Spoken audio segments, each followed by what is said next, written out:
All right. Hello, everyone. Welcome back to Montessori Thrive's Town Halls. We do these every Thursday throughout the school year. Today we have Rupali Sharma back with us.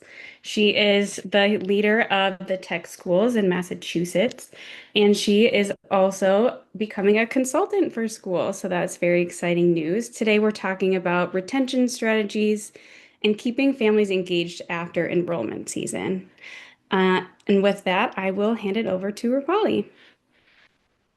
Thank you, Julia. It's great to be back. I wanted to say, all of us are used to subscription model, right? We have Netflix and you have Amazon or you have Hulu, whatever models you have to watch your favorite shows. And sometimes we binge watch. And that's what I feel parents have to do about our schools. They want to be here. They would want to have their children always be at school, engaged, thriving. And when we don't meet those expectations, they unsubscribe and they cancel their subscription. And I thought, I was thinking that we could have some fun just using that metaphor of subscription and unsubscribe because we are used to that mode of working now, and parents too. Also, attention spans are shorter. So, how are we going to engage the families as we get through our cycles? Enrollment cycles are no longer just from December through March. They start right at the beginning when the child enrolls, and it's that journey the family takes. How do we make them feel through that journey? Is our story. It's going to tell us whether parents are going to stay or will leave. So I wanted to share that with all of you. And I'm going to share my screen and let's get started.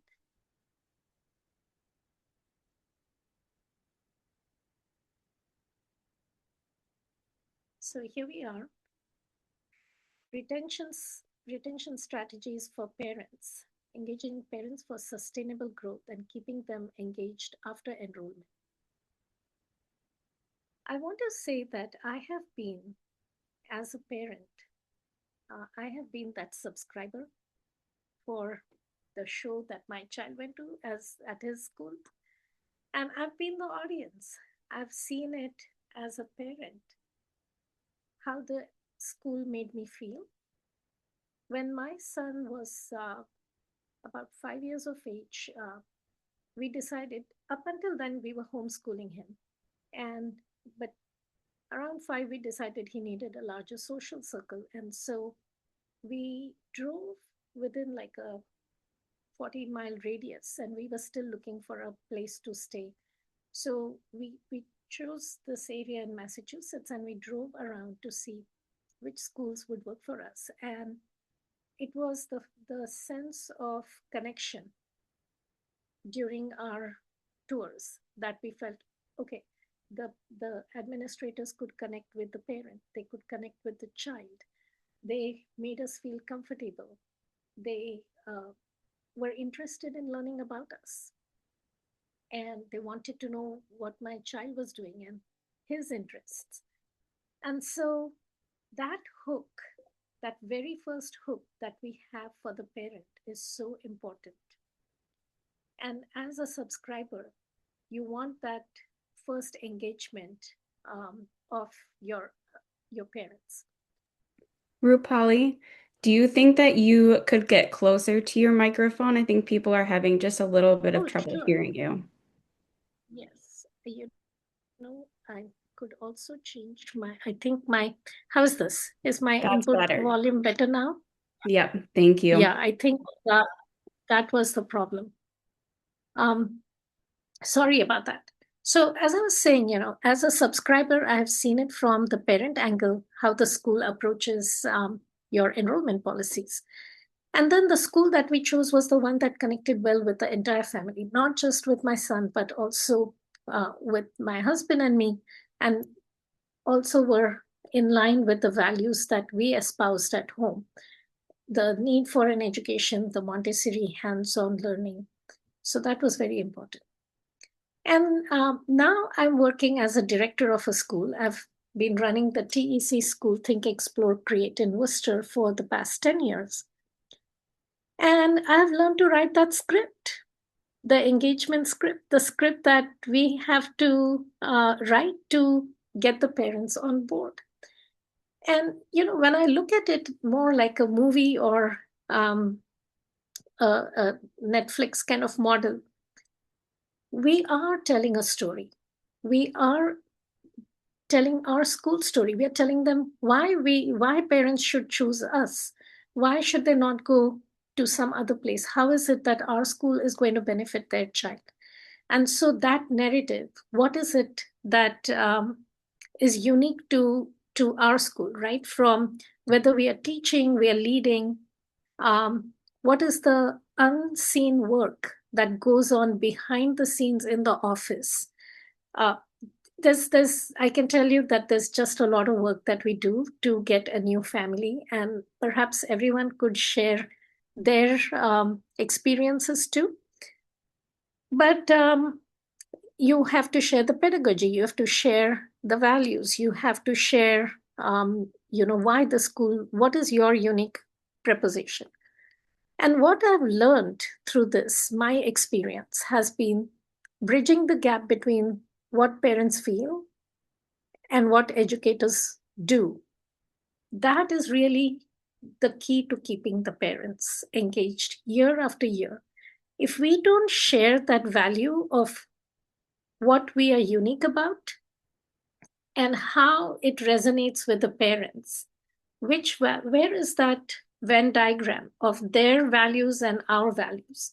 It's when that meeting of the mind happens. That's when you know that this is a parent who's going to stay with us for a while. So I'm going to ask everyone to think about that parent, right? Is there a family that you think is going to unsubscribe? Are they going to move? Are they going to leave? Is it because an unexpected event happened in their lives? Is it because there is a public school that, seems that it's free education, and so parents would choose that? Is it the cost of the tuition?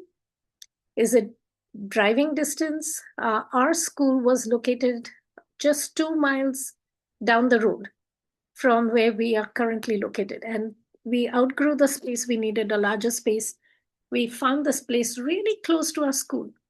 But what we didn't realize, moving 2 miles away from the highway, which our original place was close to, um, that made such a big difference because it added about 25 to 30 minutes of commute to families who had to get back on the highway. Because now we are more like in an interior, more residential area, and the traffic is very slow. So what is it that you can think of? I would say let's take a minute or so to think about which family do you think may not come back next year, and what is the reason that they may not come back? You can type in chat and you can also unmute and share. And Julia, I'm going to ask you to read out anything that you see in chat. Dolores says distance. Mm-hmm. Cost, says Deb. Yeah. Public school. For my school, it is cost. So a couple costs.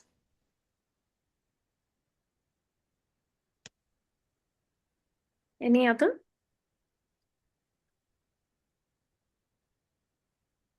Free education, relocation, visa issues for foreigners, and moving. Yeah. Yeah.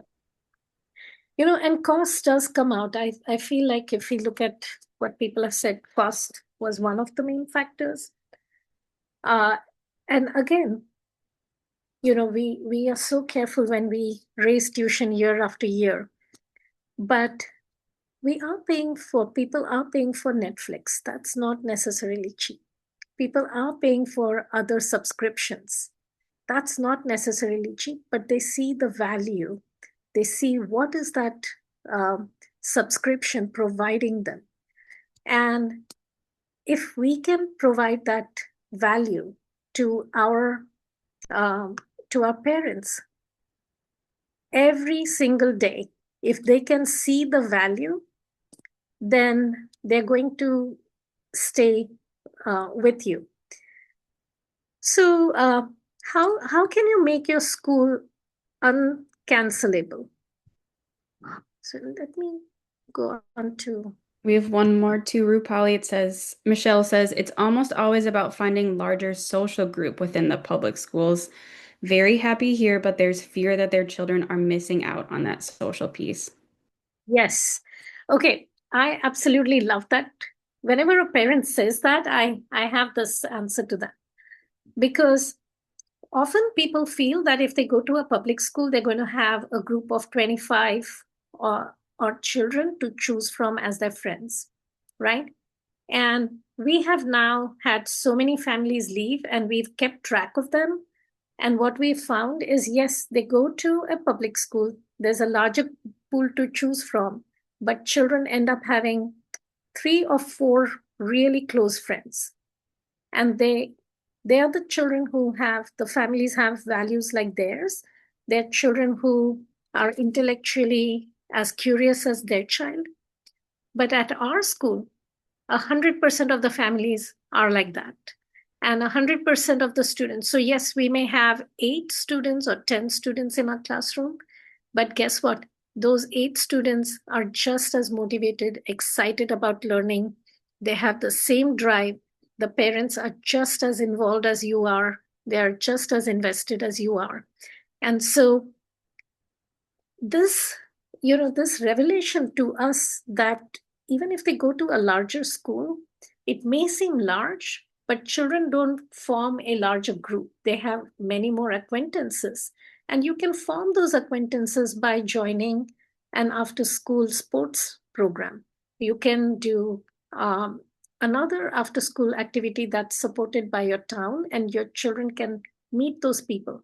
But do you not want them to have this intellectual drive, this love for learning? And so you have to make the case for the benefits of having a small classroom. Look at what your school provides and then really drive that value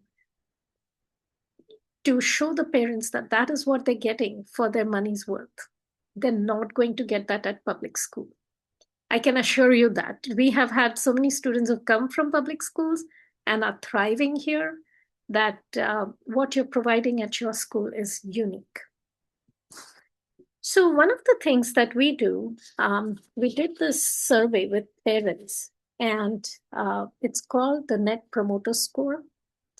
If you're familiar with it, it's like the Rotten Tomato score, right? For movies, and you can either so Rotten Tomatoes came up with the score. If you have a movie, it's really hot. Doesn't mean that it's the best movie, but it's popular. There's a metric to it that makes it popular, right? The Net Promoter Score, the biggest question is, how likely are you to recommend our school to a friend? Your word of mouth is the biggest uh, way to enroll your students. Not that Google ads and Facebook ads or other marketing materials won't work, they all work, but word of mouth has a magic to it. It's a friend telling another person that, look, we are so happy about the school, you must go take a look. And when it comes from a trusted person, the family is going to believe them. The time that your administrators are going to spend on nurturing the family from inquiry to closing is going to be shorter. That time is going to be shorter. And there's going to be inherent trust that is there from day one. So, what are your current parents saying? I'd like to just kind of see in chat how many people do a Net Promoter Score survey. Do you offer that? You can just type yes or no so we can see how many yeses. And let me see if I can. Julia, if I open my chat, do you see that on your screen? No. Okay. No, it should be just your Okay. presentation. Um, yeah, most people say that they haven't been doing the Net Promoter Score. I would say one survey, one question survey. You can add whatever more you want to find out about your school, but this is an important question. Ask your parents, how likely are you to recommend our school to a friend? So if you get a score of 9 to 10, that means, yay, you are doing everything correctly. Your parents are happy, your teachers are happy. It's not going to be one way. If your teachers are not happy, your parents are not going to be happy because it affects the children. It's like a marriage that's falling apart, right? And the two adults are not on the same page, and the children are not going to enjoy that. So it's really important to make sure that your teachers are taken care of, your administrators are taken care of, because when they are happy, your students are happy. If the students are happy, the parents are going to feel, yes, it's worth the value. My child comes home happy. I can see my neighbor's child is not happy going to school. My child's teacher is, engaging with me. So there's a lot of benefit to that.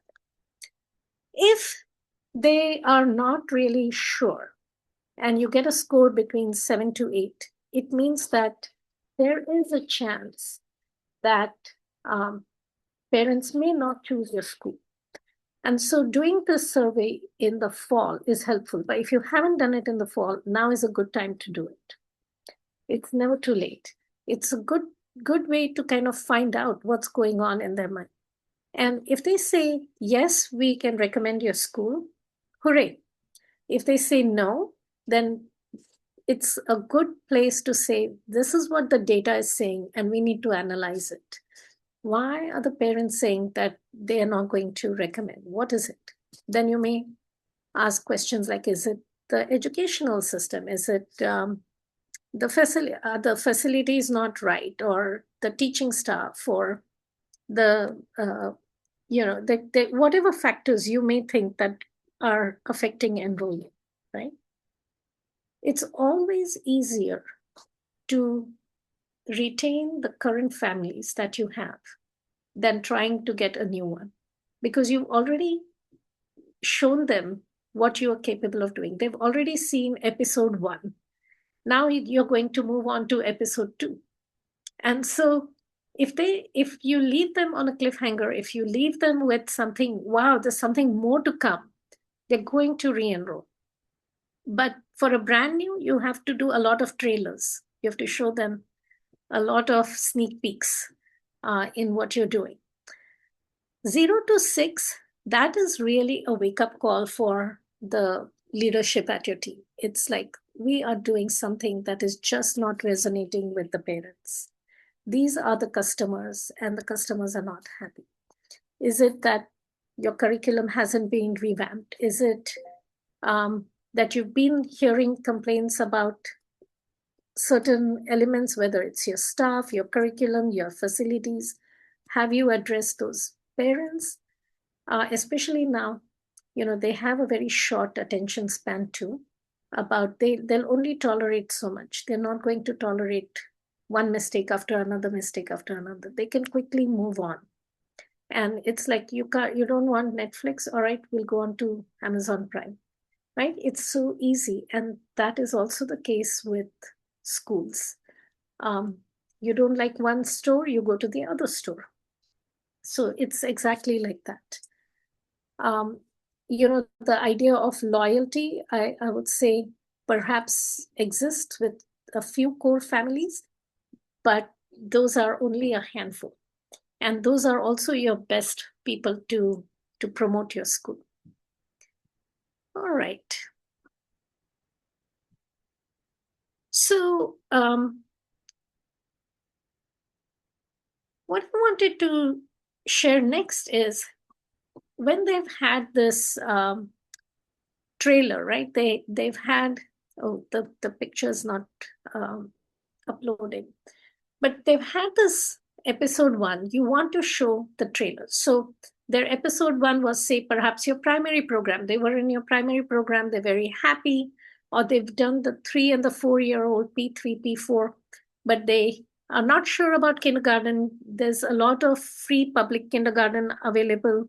There's a lottery that's coming up, and they're not sure why they should pay. And so you have to give a sneak peek of the next level. And whether it's a transition grade, going from kindergarten to first grade, going from third grade to fourth grade, going from sixth grade to the seventh grade, all of those are transition times. How do you bring parents in? And so we do a few sneak peek events at our school, and we tie them with student activity. For example, our upper elementary and middle school students host a parent breakfast. One of the things we noticed, we offer students to do a parent visit day, and that's very common in many Montessori schools. You get the parents to come in, they work with the child for an hour or so, they get to see how the hands-on materials actually work.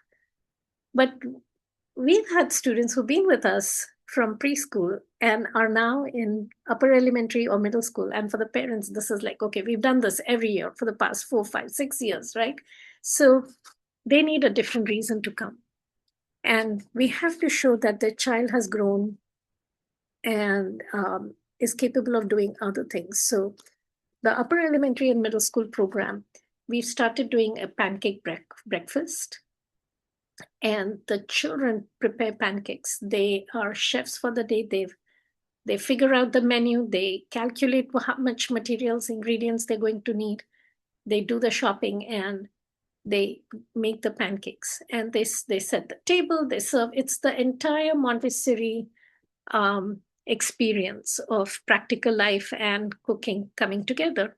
And while the parents are being served and are eating, some of the other students who are not serving or cooking will showcase their projects. So they might showcase a robotics project, they may showcase a science project, or they may showcase a language material or a math material.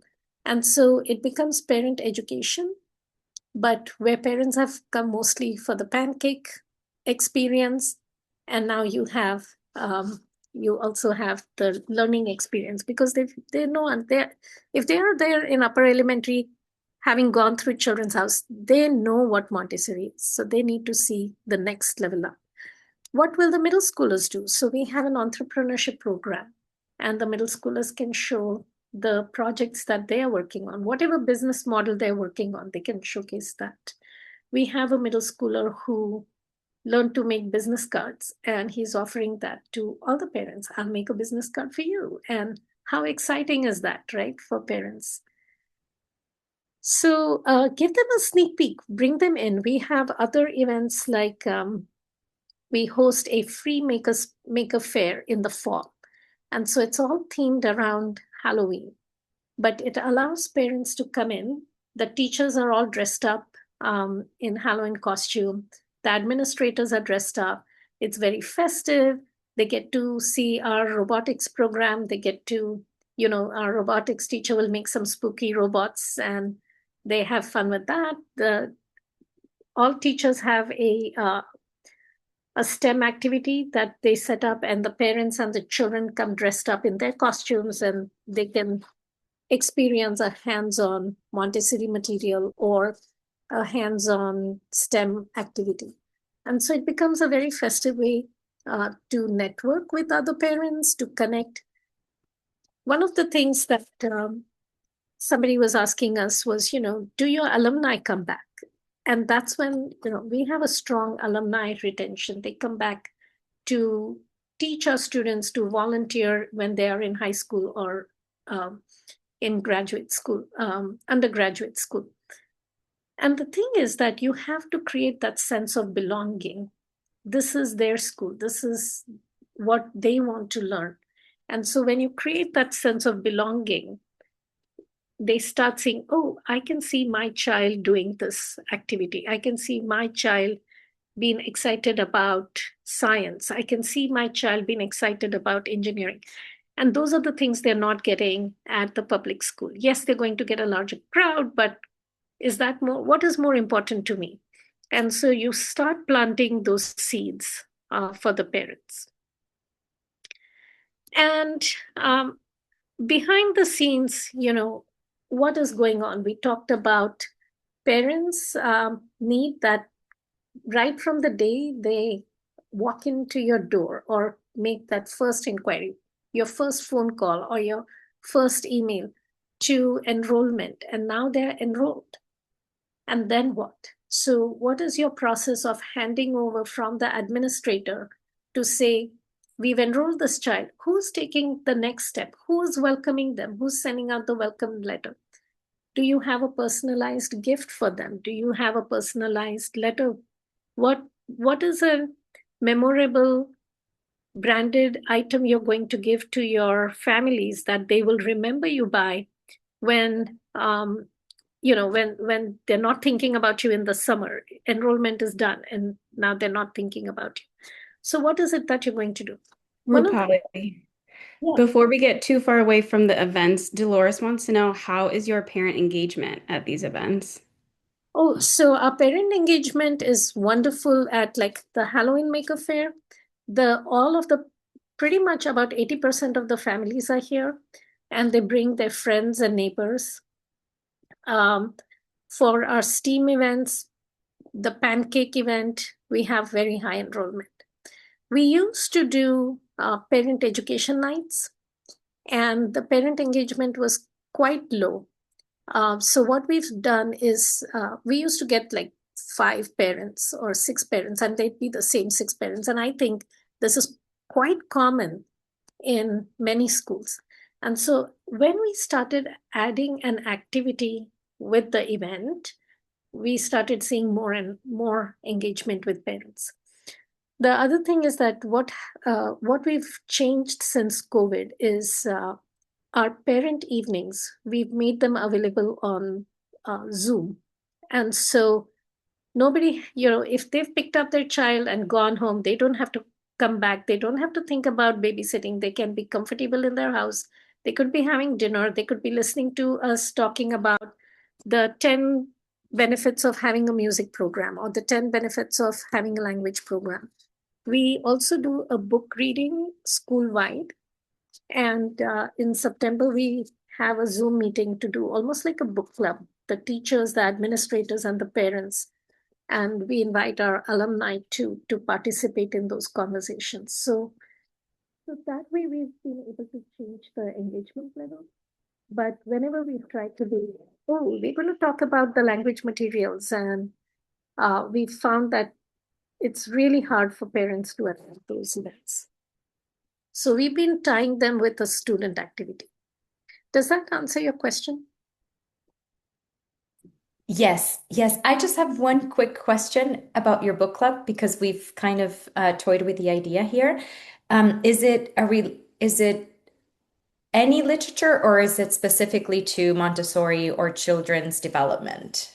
Yeah, so Or it is tied to Montessori and children's development. So one year we did to educate the human potential, and I was so surprised to see the engagement with parents because I thought, okay, this is a tough book.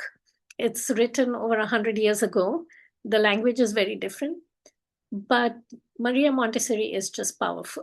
I must say that because we had a great engagement with parents, the teachers, administrators. We had our advisors also on that call.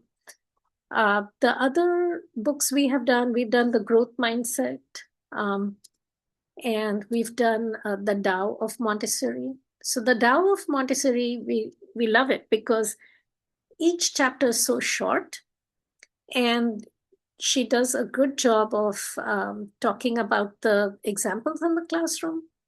Last year, we did the Montessori Potential, and that was, our alumni had a lot to say during that conversation because they could just talk about their experience and what benefits that had. And so even if, you have to do a variety of events, right? You have to have somewhere where they're learning, somewhere they're exploring, somewhere they're creating. And so if you tie that, if all events are not about Montessori education, but it's an exploratory event, or come and create something for your child, and that's just for adults only. So be creative and mix them up. And the book club, we tell them during our summer mailing, we say this is the book we are going to read, and we get them the link. We also purchase a lot of books, and so if parents want to pick up a book from us, we can give them a book. And then they all read throughout the summer, and in the fall, when we come back in September, we read it together. I mean, we just go through the highlights together. One of the things that some of our teachers will do is they'll discuss it at Carline. Oh, did you read this? And they'll just, even in our administrators' newsletter, they'll highlight a point from the book.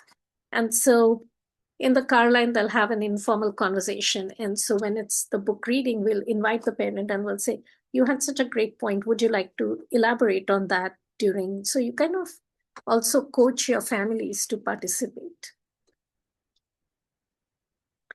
So I think a big part, once your student is enrolled and is going through their experience in the school, the teachers do a lot to help them transition, to help them normalize, to help them accept, right? But what are we doing for the parents? It's really important that parents see the unseen. They're not in the school. We don't want video cameras watching their child every moment, right? But you have to make that invisible visible to the families. And so once a month, so every week the teachers send out a group email to the parents sharing what the whole class is doing. And a lot of pictures go with that. But once a month, we pick a topic or a curriculum area to highlight school-wide. So the Children's House, lower elementary, upper elementary, middle school parents, teachers will say, this week we're going to this month we're going to focus on practical life. And we'll talk about how their child is learning practical life. And, you can have a standard paragraph that explains what practical life is, why is it important, and how is it done in that particular classroom. Practical life in Children's House is going to look different than the one in lower L and in upper elementary.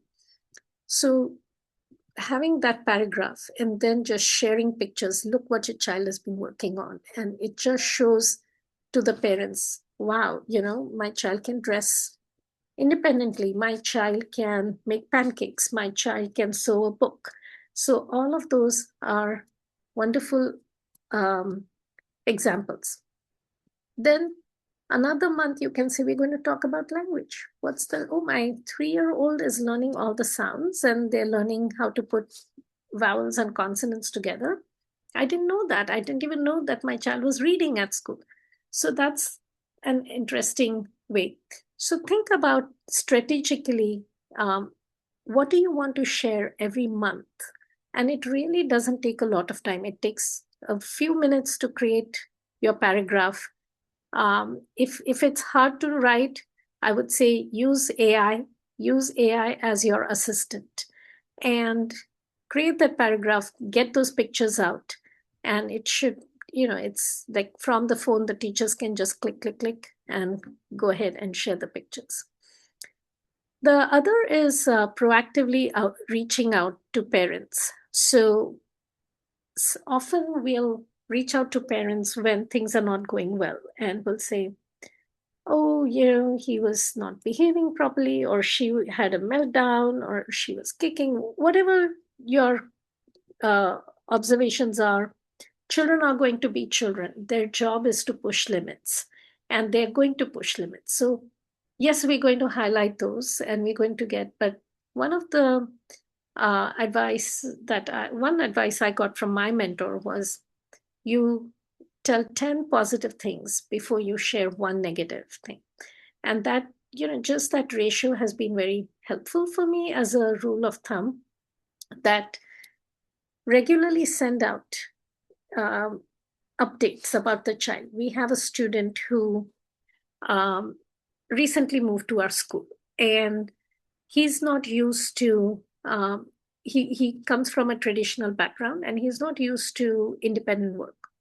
But within the first few weeks, he started writing in cursive. And I was just amazing, right? He's coming in fourth grade, writing in cursive, and the parents were just blown away. They were like, he didn't want to write before, and now he can't stop writing. And this magic just happened within 2 weeks or 3 weeks. And you probably see this transformation, but we have to make it visible for the parents.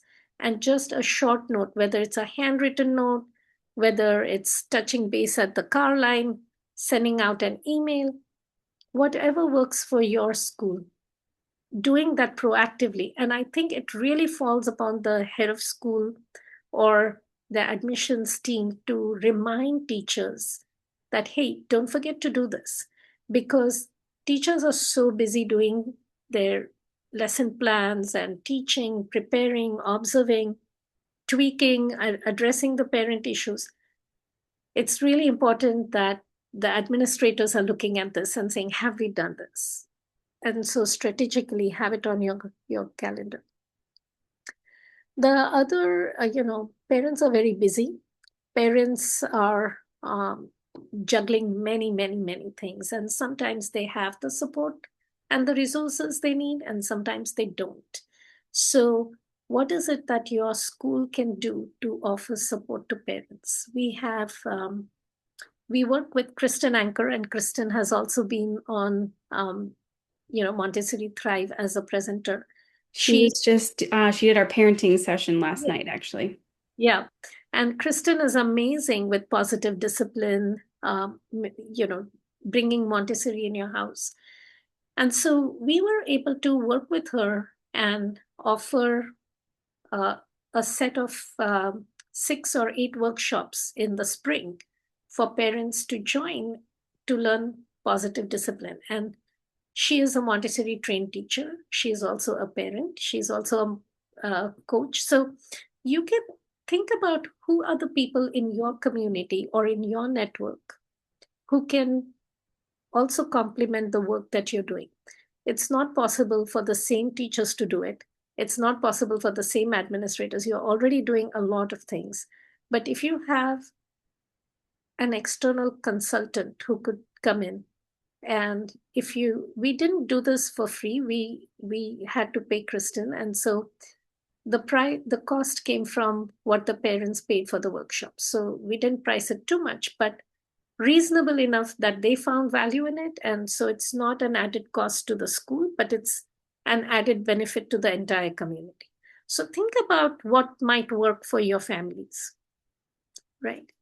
Um, I want to point out that last year, I think I had presented a similar workshop called Retention Strategies for Montessori Schools on Montessori Thrive platform.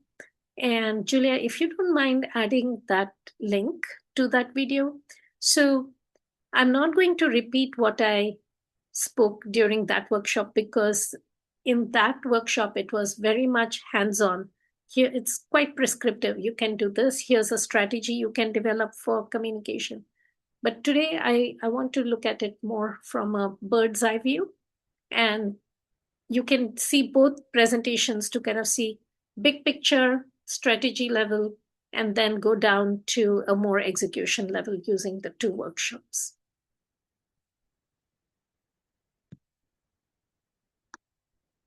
Oh.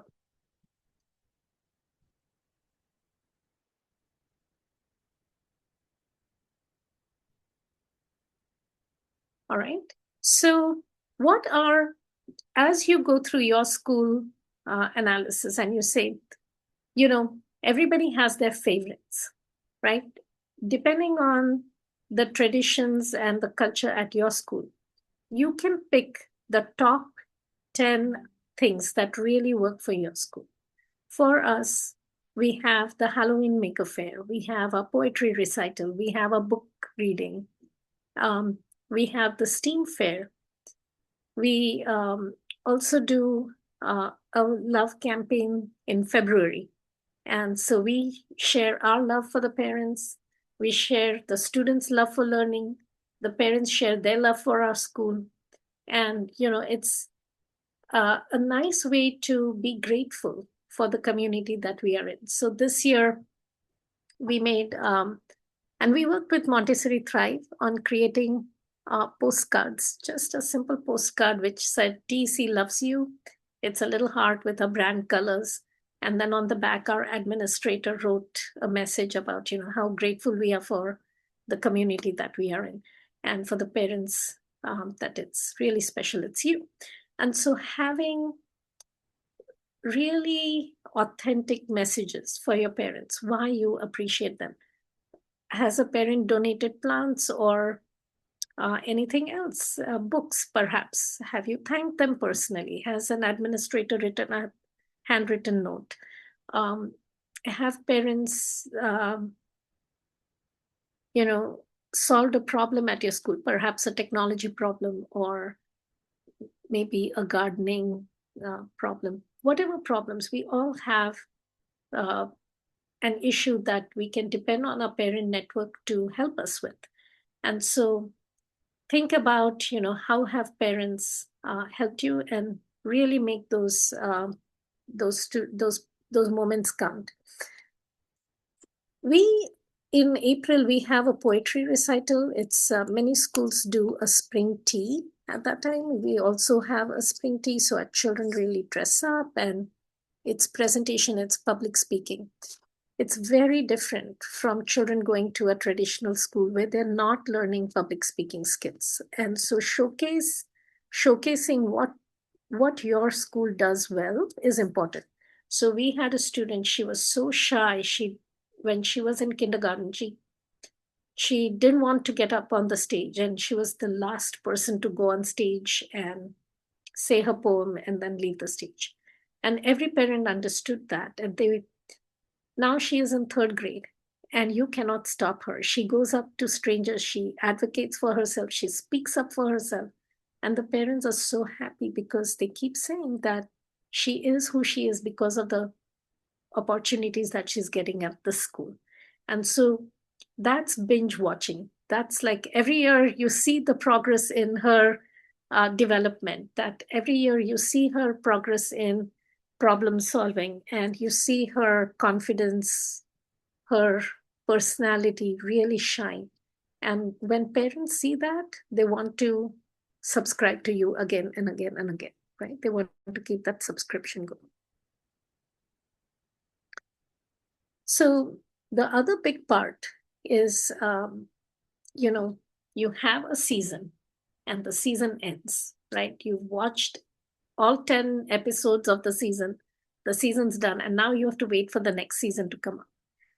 It's no different than your academic year has ended and the next academic year, but there's the summer, and summer is when parents can start having a buyer's remorse. They can start doubting, is this the right decision? My neighbor's kid is going here, and perhaps we should do something. Maybe we are not getting everything that we want for a child. The school is so small, they don't have a large music program, and my child is not learning a music instrument. If they go to the public school, they're going to be able to learn a musical instrument.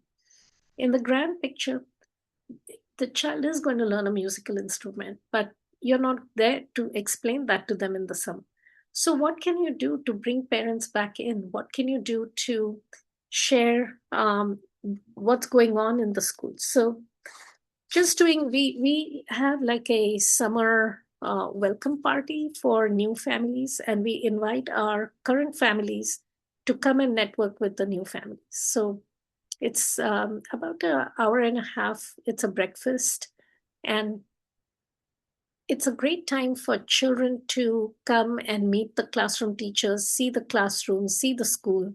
Our summer program is, we've initially we used to have a very short summer program, but now we've started doing a full summer program because it's almost like a year-round school, because working families need that consistency. And if you're competing with daycares that offer all flexible programs for working parents who don't have an extended family, um, then you're in that competitive landscape. You have to offer something.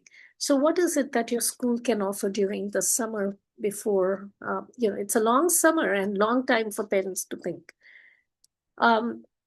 You can also, with Apple and Google and other apps that have photo albums, you can just create a short video montage. The app will do it for you. You just say, this is the child, identify the child, take 10 pictures, add music, send it out. Our office administrator, she does this for birthdays. When there's a child's birthday, she'll make a special little picture and gives it to the parent or emails that to the parent. So the parent knows that it's not just the classroom teacher who's thinking about my child, it's also the administrator. And so it's the whole community that's looking out for your child. So giving them that message is important. And then as you're developing, preparing the classrooms, you can send a happygram just saying, here's a picture, we are preparing this cubby for your child, or here's a picture of the classroom, we can't wait to see you. Whatever it is, in the head of school's notes, you can send out these messages. And again, if you look at how Netflix will say, oh, did you like this movie? Here are 3 other movies you might like. So I'm going to use that kind of analogy to say, thought you might like this. Have you looked at our alumni? We just had our alumni visit us, and he is a high school student. He's studying. Here's where our alumni is. And they're going to the school or they're going to this college. Parents, and I think if you can share whether you hear this or not, but whenever I give a tour, every single tour, they ask me, where do your students go from here? And they want to know which high school. Our students can go anywhere. They can go to a public school, private school, homeschool environment. They can go to a STEM school. They can go to a liberal arts school. And we say they can go to any of these schools because they have the ability to manage their time. They have the independence. They are curious. They're excited about learning. And those are the skills that are transferable to any environment. So we can then, after that, list all the schools that our alumni go to. But share those stories. Where are your students now, and what have they learned? Invite your alumni to come back and engage with your school. After all, it was their school, right? And so yesterday we had, 10 years ago when we started our school, the very first student who enrolled, he's volunteering. He's now in 12th grade, and he's volunteering now to work with our upper elementary students. And yesterday he baked cookies and brought them for all the students. And he said, I remember I used to bake in the classroom. And so immediately the upper elementary students said, could we bake with you? And can we bake with you? And so yesterday they had this whole conversation about, baking again. And so sometimes it's not the teachers, but sometimes it's seeing somebody close to their age that excites them. And then, I would say, use your parent ambassadors. They are your best marketing companions or partners. Find and nurture a core group. There are probably 6 or 7 parents in your family group that really you can depend on them. If a family is not yet sure, You can just connect with them, let them connect, let them talk, let them share their stories from the heart. And sometimes that is all that a parent who's tentative needs to kind of make that decision. So now it's renewal, and I would say, what's your homework? Like, what's a takeaway from this conversation that we have? Right. I asked you at the beginning, is there a family that is ready to unsubscribe? How will you change them? What will you do to make them subscribe again? What will you do to have them come back? And I would say you can do three things right away. One is send out that survey, just one question survey. How likely are you to recommend our school to a friend? And gather the information and take a look at your NPS score. You can add a few more, but don't make it too long. You can do a video montage of what will the next level look like. Perhaps you want to do from children's house to lower elementary, or from 3, 4, 5 year old to a kindergarten program. What does a kindergartner do? What's the third year in that classroom going to do for your child? We find our students leave in that third year, which is the most crucial year. That's when everything is going to come together. And that's when parents say, oh, my child is doing this and that, and we are ready to move to the normal school. And no, we are a normal school. We are very much normal, or the real school. And then send 3 happy grams. What is it that the teachers are doing? What is it that the school is doing to prepare for your student? Are you going on a spring break? Are you returning from a break? So what can you do to share with the parents that is specifically for their child? So with this, I'm going to stop here and see if anyone has any questions. What has worked for your school? I would like to learn too. I would like to hear from you. What have you implemented at your school that helps families stay and come back to you? And with that, I'll open the floor for conversation. Thank you.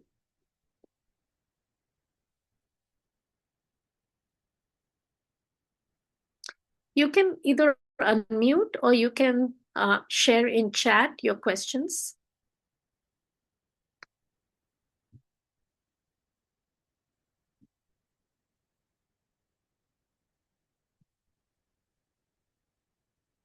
Julia, as a marketing partner for many schools, what do you notice? Where do schools feel the pinch for re-enrollment, or what are you seeing in the landscape? Yeah, we've talked a lot about the free pre-K, TK programs. A lot of families are leaving to go to the traditional public schools because of the cost. Yeah. Yeah, thank you, Alex. Having a peek ahead has been helpful. Alex, do you want to share how you do it if you are able to speak? Sure. So we're a small school. We have one toddler program and two EC classroom. So for the past 2 years, we have had an open conversation and presentation for toddler families to see what it looks like to move to EC and what they can expect in the EC classrooms. And that seemed to be helpful. So we did it last year and we did it again this year. And just after this, watching this presentation, I also think it's important to have the same thing with the children that are returning for a second year in EC, so that families can see the benefits of staying one more year at a Montessori school versus the public pre-K. Whether they decide to go to independent school or public school, they can see what a foundation being in a Montessori school for 3 or 4 years will be for their child. So after watching this presentation, I think it's something that I'm going to focus on moving forward, just so that the parents can see what you said, the value of having, whether they're paying versus having one free year at a UPK, but what does that mean for your child? And I think if we make that clear for them, we might lose less children to UPK. Yeah. Sometimes, Montessori schools, we are very shy in sharing boldly our value. And I think we can learn from the marketing teams in the movie business or the streaming business on how to sell, how to showcase what's that trailer that's going to catch their attention. Michelle says, thank you so much, Rupali. This is helpful. We struggle with all the same issues you covered. I developed a parent volunteer council last year, a group of 11 to 13 self-appointed parents, typically moms, who facilitate all social and school-wide events. Through this initiative, these parents feel as if they have some shared ownership of the school, and in return have connected many other parents. It certainly takes managing and occasionally working against our efforts. If one of these volunteers brings negativity to the group, but in whole, it has brought more referrals and a general sense of connection.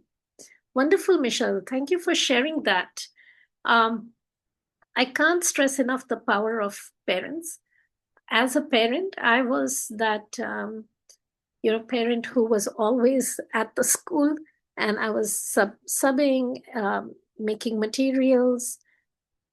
And you're right, it takes one bad apple to ruin the entire basket. And so as a head of school or as an administrator, you have to be that judge of who's bringing in negativity.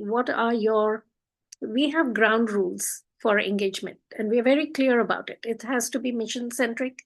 And parents are going to say things, they're going to meet at birthday parties or at their house. So wherever, they're going to share the good and the bad. And however, when they are at the school and are working for an event, there are ground rules for it. But I feel like, you just have to have a pulse of the parent group. And when you know that something's not right, call that parent in, call that bad apple in. And you might also benefit from being swift in taking the action to removing that, because that negativity can really ruin the morale of the entire group. Thank you for sharing that, Michelle. Jill, you want to unmute? Hi, Ms. Rupali. I have a question, not just for you, for the other directors and administrators. How do you do your tuition every year? I've been at this school for 2 years now. I'm the office manager, and it seems like the trend is to increase the tuition almost by 100 per year. Again, we're competing with TK. And so for you, how do you increase tuition each year? Is it each year? Is it done by a percentage? If you don't mind sharing. Yeah. Okay, so parents are used to paying for good value. They will go to Whole Foods to get good fruit, right? So parents know the value of good product. And I would say don't be shy in increasing the value, because there are private schools who are charging, and there are people going to those private schools, right? And so there is a market for private schools, there's a market for public schools. Having said that, by how much can you grow your tuition? So if you have the historical way of growing your tuition, your expenses are growing, cost of living is growing, so you have to be able to make money so that you are in the black, and you're able to, if you increase your revenues, then you're going to be able to grow. If you don't increase your revenues, you're going to have to close. So it's simple math. You can look at the rate of inflation, and you can increase by that rate of inflation, whether it's between 2 to 5%. Now, if you don't raise your tuition for multiple years, parents are getting used to that behavior. And then soon you'll come to a point and say, gosh, this is not sustainable. And you're going to increase it by 10% or 20%. That's a big sticker shock. And so it's better to have, and one of the things that we do in administration in October and November, we send out a tuition increase letter to the parents explaining exactly how much tuition is going to increase. If we have any financial aid, we explain that. We also explain why this tuition is going to increase and how it's going to benefit their child. And it's mostly storytelling. It's telling a story about success, how students have been successful, and parents can identify with that. If anybody else would like to share with Jill what has worked with you, that'd be great. All I would share, we do a 3 to 4% increase. I would look at your surrounding area as well, because where we are located, and we are an AMI recognized school, we're the only one in the area. However, we're away from the inner circle, the downtown area where schools can charge a lot more. So you don't want to be way above the others or below. You just want to be a little bit more than, the good ones that are around your area. So even if you're offering the same as the ones in downtown are, and they can charge more, you have to kind of price it according to your area. And I think Yeah, exactly. Thank you so much, Dolores. Because the thing with us is that there are two campuses, and one campus is in a little bit more affluent area where we're not as affluent, but we are close to downtown. So we have professionals who are lawyers and doctors and things like that. We do want to maintain, like Miss Rupali said about, the tuition and with the changes and all of that and the increases of everything. But I didn't know, like for me being my second year, if we're comparing apples to oranges. Like, can we really charge the same amount of tuition as the other school because we're in a different sort of bracket? So I've kind of researched like what some of the other schools are teaching. Like, we don't offer lunch and breakfast, so comparatively to some of the other schools, but we are one of the only Montessori schools sort of in this area, so which is a plus and which has helped us a lot. So thank you so much. I really appreciate the feedback a lot. Thank you so much. Wonderful. Any other closing questions or thoughts? I just wanted to say, because I've been tracking the rate at which tuition standardly increases each year also. Sorry, I have a baby at home. Okay. So from what I've read, 2 to 3% per year is standard. We are in a space of trying to sort of play catch up, though we're not saying that, we're not putting it that way to parents, basically, but you don't want to scare them away either. So if you're below where you should be, you can cap it at 4%, and it'll be across the board. So whether your campus is in a different area from your other campus, you could increase it 4% across the board to keep it fair for all your families. Um, and that's what we're doing. So we're rolling with 4%. And because we didn't increase last year, because we didn't know this was a thing, because I didn't have a CPA yet, um, we're going to continue with 4% each year. And then by 2020, the end of 2027, we will be caught up as if we had been increasing all along. So you can do it gradually so that you're not scaring parents away, because there probably would be a mass exodus if they're like, why are we being punished because you guys weren't tracking your numbers well? Correct. Yeah. That's wonderful, Marie. Thank you and good luck. Thank you. Yeah, so Jill says we've also grandfathered in tuition where it is increased per year by $50 to $60 and is mentioned in our agreement and handbook as well as our return or leave form. Okay, thanks, Jill, for sharing that. Great. Well, thank you, everyone. And Julia, thank you again for inviting me to speak on Montessori Thrive. I love this community. So with that, I would like to say thank you to everyone. Thank you, Rupali. We're excited to have you back next week too. Yes. We're talking about building a culture of respect in our schools, so we hope to see you all again next week at the same time. Thank you, Rupali, and thank you everyone for joining us. Thank you. Bye. Have a great day, everyone. Bye. Thank you.